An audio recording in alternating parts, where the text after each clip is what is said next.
Hello, John Dilworth. Before we begin, I'd like to share this with you.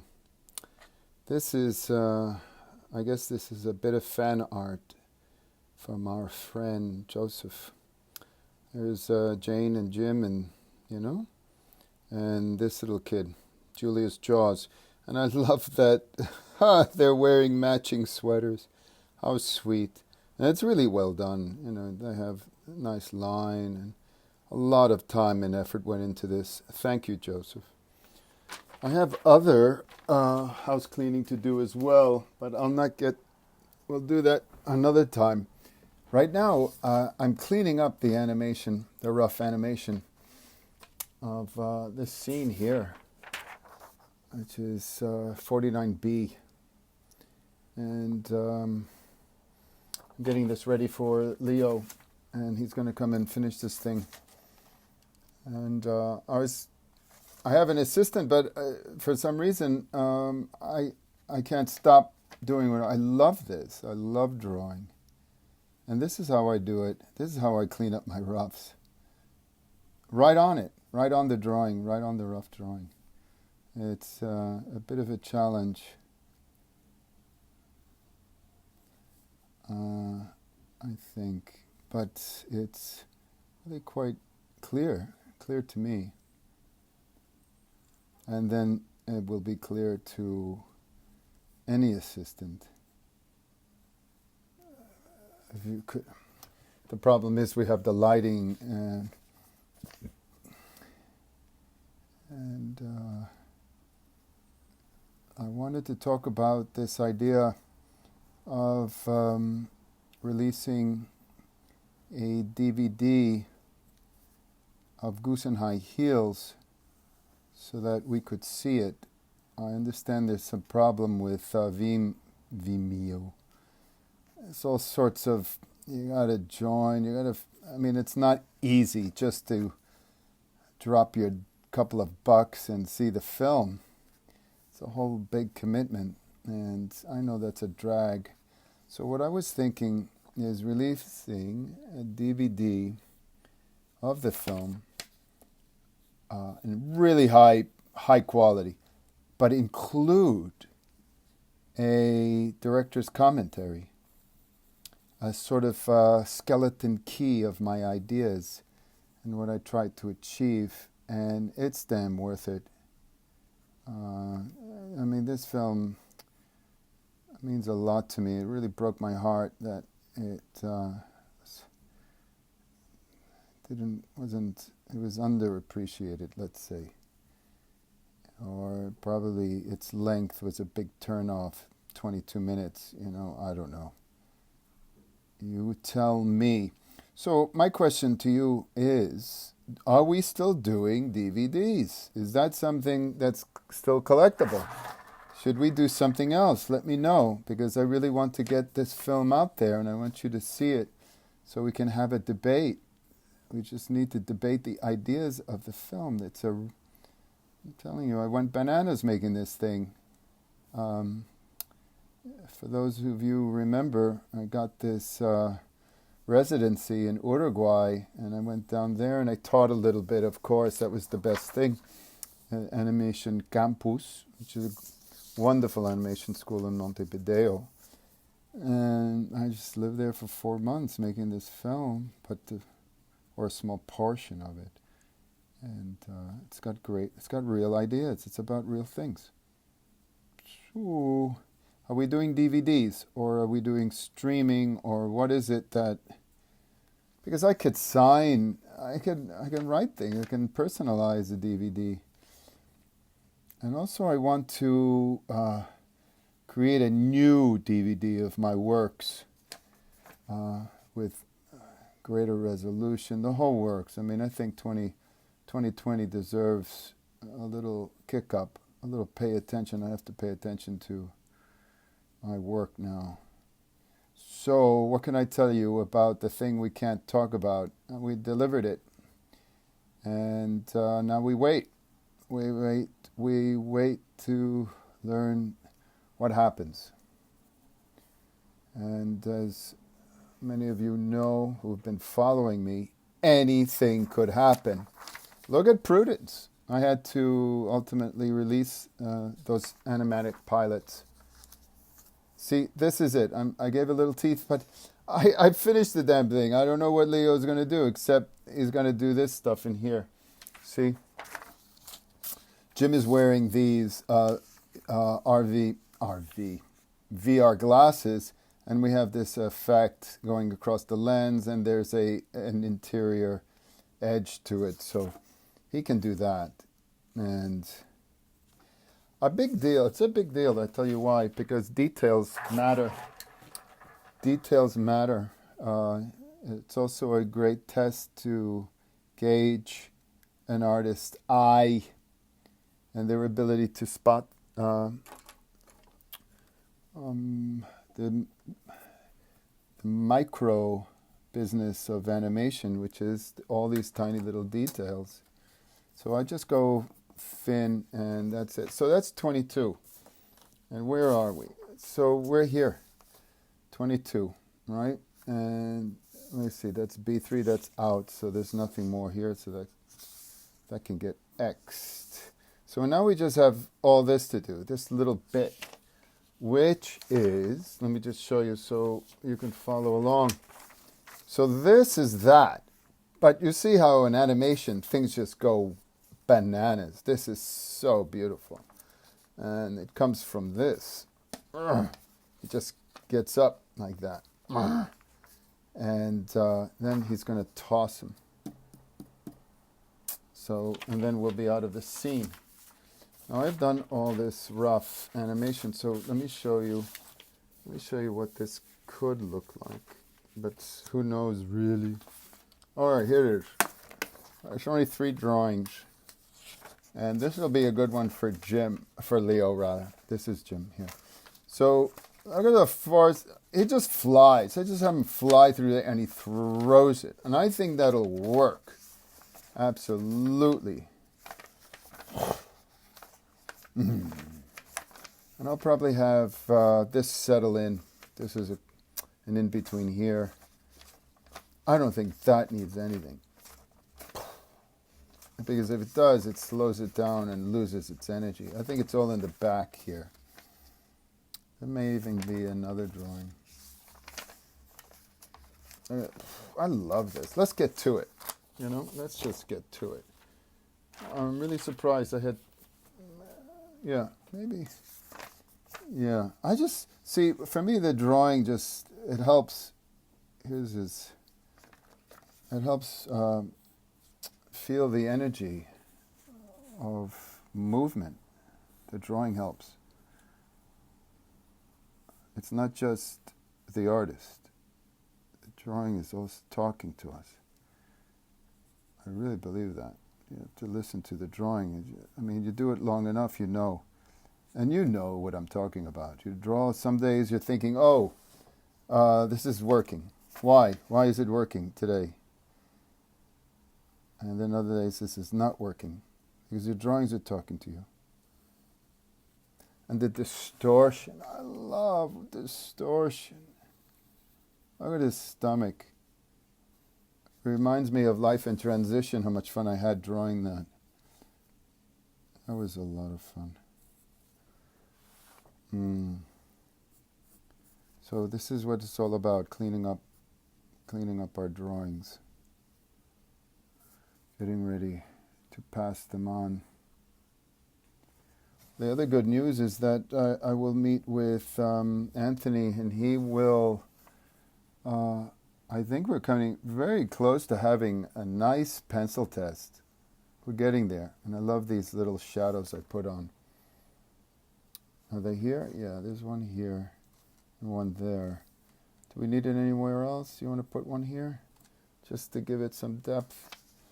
And look at the force. Straight line. Curved. White beep. And that's that. Let's do this and then we can do this. Let me just make sure I don't... Oi! Earthquake! Okay, so I got to remember not to earthquake us. Let's just finish. I'll just finish this and see what happens. There we go. And then the hands, they get very, very tiny here. And when they get tiny, details are less important. So you're not going to see it. But I do want you to feel it. And feeling a drawing. Feeling a drawing. I love that. So this is what I do.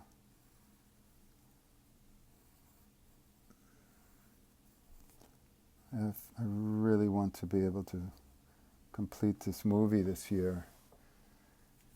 We never know what's going to happen with the thing we can't talk about because, well, until we know what's what, and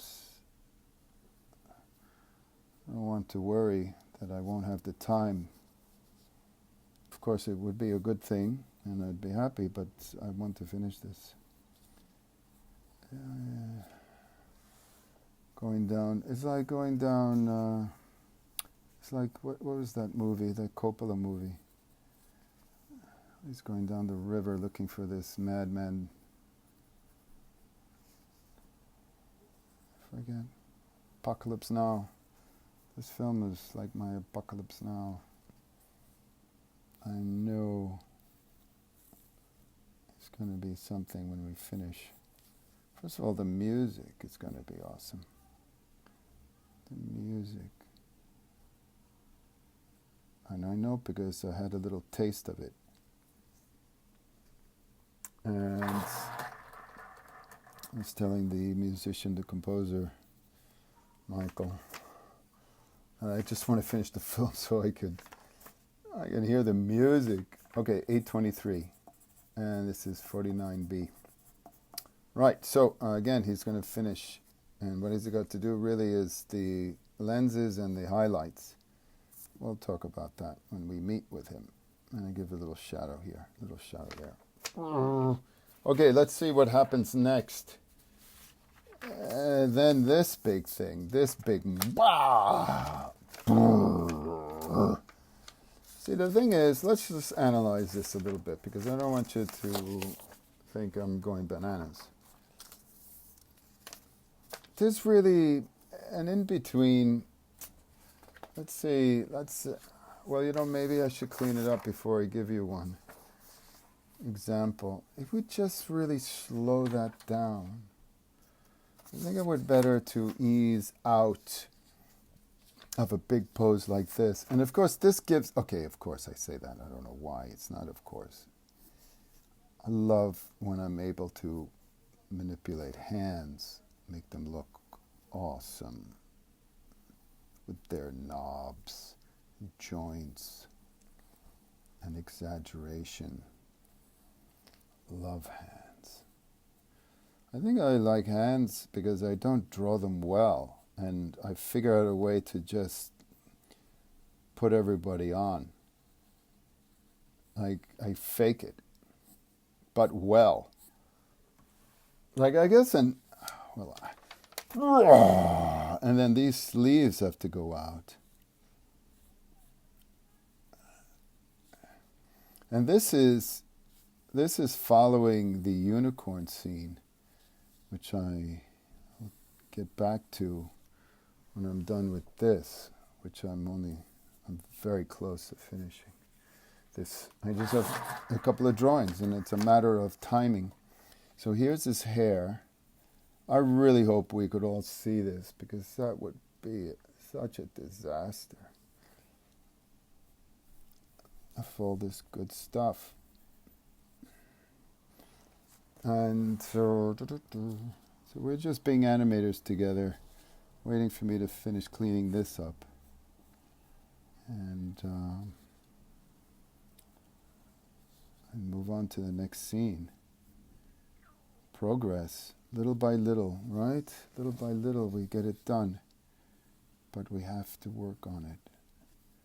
And that's sacrificing going out with our friends and our mates, and going to clubs and dancing, which oh my God, did I tell you I hurt my back dancing?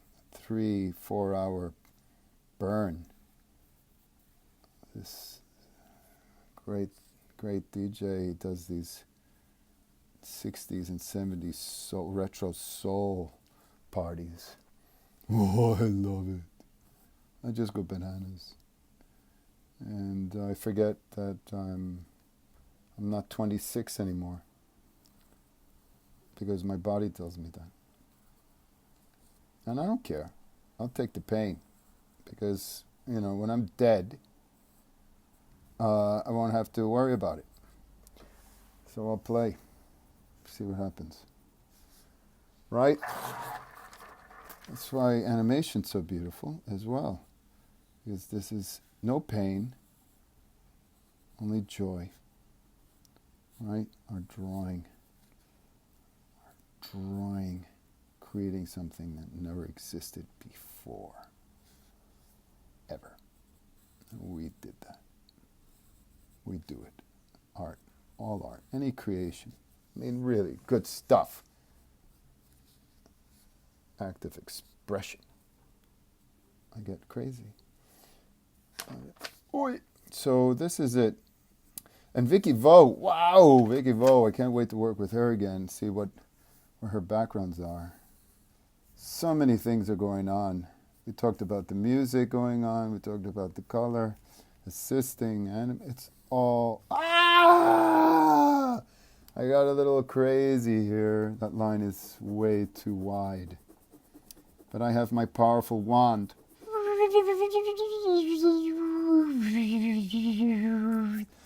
I just invented something.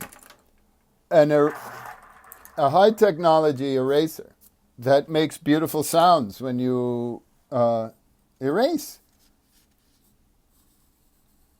I'm going to set to work on that at Dilly Industries, where we create the best stuff that never gets produced.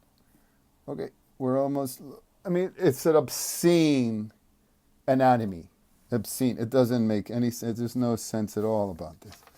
I'm going to give Leo a little help with the teeth, perhaps. And I should have done it over here, actually, because that's a key. I'll go and do it. But you see what I've done here with the teeth? He's gritting his teeth. But there's no straight standard line going across. They go in different directions. And I broke them down into 3, so it's easy to identify. And this one's going down, this one goes up like that, and then the last one goes up like that. So it's, not uniform at all. Okay, so where were we? I think we were going to do this finger, and then we will let you go. And then this knucklehead, right, like that, and then like that. And then this finger can just go like that, and this finger can go like that. And then oi, and then oi, and then oi. That's the thumb. We're almost there. It's nice to see something get completed.